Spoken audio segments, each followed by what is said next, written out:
Namaste, I am JVN Indu from the Department of Science and Technology. In previous session, as I had discussed spike suppressor, today I will discuss about capacitor voltage transformer CVT. Let's start.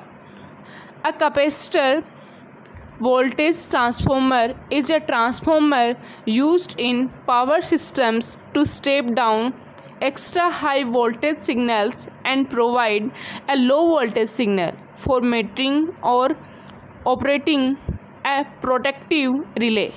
It means जो capacitor voltage transformer है वो एक transformer है जिसका use power systems के अंदर extra high voltage signals को step down करने के लिए किया जाता है, और सीवीटी है जो है वो लो वोल्टेज सिग्नल प्रोवाइड करता है फॉर मीटरिंग और operating a protective relay.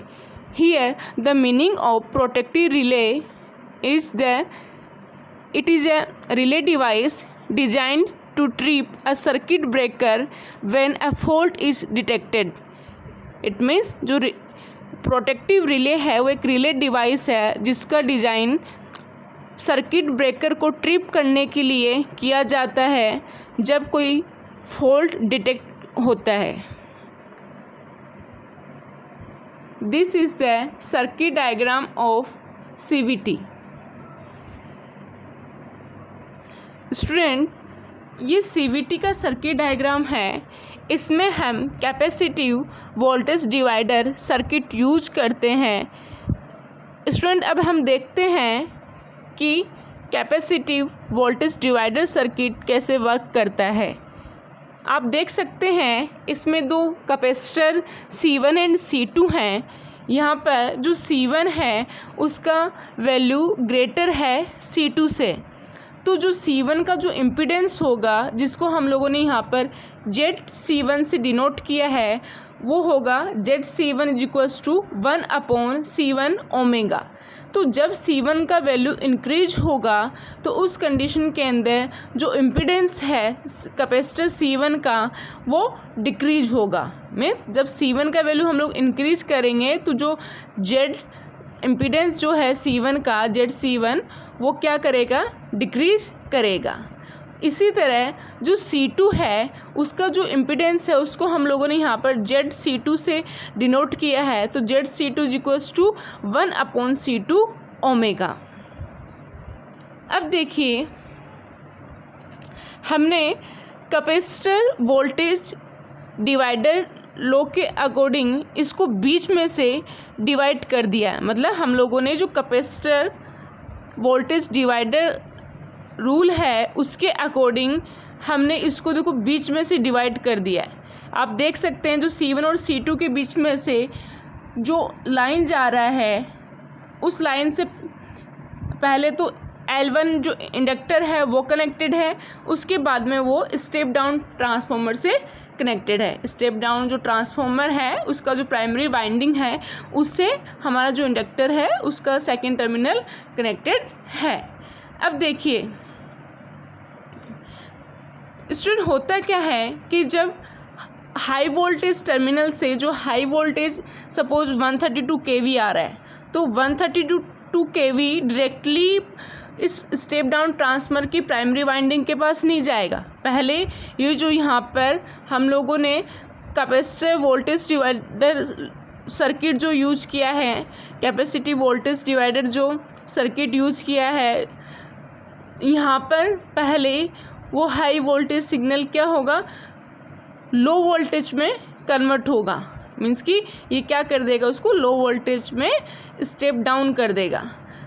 Then फिर ये जो सिग्नल है वो कहाँ जाएगा, प्राइमरी वाइंडिंग के पास में जाएगा स्टेप डाउन ट्रांसफार्मर की. देन उसके बाद में क्या हो जाएगा, ये जो सिग्नल है जो वोल्टेज कहाँ से आया है, जो कैपेसिटी वोल्टेज डिवाइडर सर्किट है वहाँ से स्टेप डाउन होने के बाद में जो वोल्टेज सिग्नल इस स्टेप डाउन ट्रांसफार्मर के पास में आया है, तो ये जो स्टेप डाउन ट्रांसफर है इसको अगेन क्या कर देगा, स्टेप डाउन कर देगा. तो इस वजह से क्या हुआ कि जो हाई वोल्टेज 132 kV का जो सिग्नल था वो डायरेक्टली क्या हुआ, आउटपुट में नहीं मिला। यहाँ पर हमें आउटपुट में क्या मिला, जो हाई वोल्टेज सिग्नल था उसको लो वोल्टेज सिग्नल हम लोगों को क्या मिला, आउटपुट में मिला। हम लोग आउटपुट यहाँ पे कहाँ ले रहे हैं, ये जो रजिस्टिव लोड है कैपिटल R, इसके अक्रॉस हम लोग क्या ले रहे हैं, अपना आउटपुट ले रहे हैं। तो देखिए बच्चे, यहाँ पर जो इंडक्टर हम लोगों ने यूज किया है, यहाँ पे इंडक्टर यूज करने का पर्पस ये है कि हमने यहाँ पर कैपेसिटर लगाए हैं और जो रजिस्टिव लोड R लगाया है, तो C और R की वजह से, मीन्स कि कैपेसिटर और रजिस्टिव लोड की वजह से कोई यहाँ पर फेज शिफ्ट के अंदर, मीन्स कि कोई यहाँ पर फेज शिफ्ट के अंदर चेंज आ सकते हैं, करंट और वोल्टेज में। तो फेज शिफ्ट को अवॉइड करने के लिए हमने यहाँ पर इंडक्टर यूज किया है, मीन्स कि सिंपली हम लोगों ने फेज शिफ्ट को अवॉइड करने के लिए इंडक्टर का यूज यहाँ पर किया है। तो आई होप आपको जो CVT का जो सर्किट डायग्राम है उसका वर्किंग समझ में आ गया होगा कि किस तरीके जो CVT है वो हमें आउटपुट के अंदर लो वोल्टेज सिग्नल प्रोवाइड करता है। जब हम लोग इनपुट में इसको हाई वोल्टेज सिग्नल प्रोवाइड करते हैं तो ये हमें जो CVT है वो हमें क्या प्रोवाइड करता है, लो वोल्टेज सिग्नल आउटपुट के अंदर प्रोवाइड करता है। तो इस तरह से क्या जो CVT है वो किसके अंदर आता है, हमारा पावर प्रोटेक्शन इक्विपमेंट्स के अंदर आता है। आई होप आपको CVT समझ में आ गया होगा। So this session powered by digital version 2.0 Jayoti Vidyapeeth Women's University. I hope you are satisfied with my digital session. If you have any query, please mention in comment box. I will resolve it. Thank you.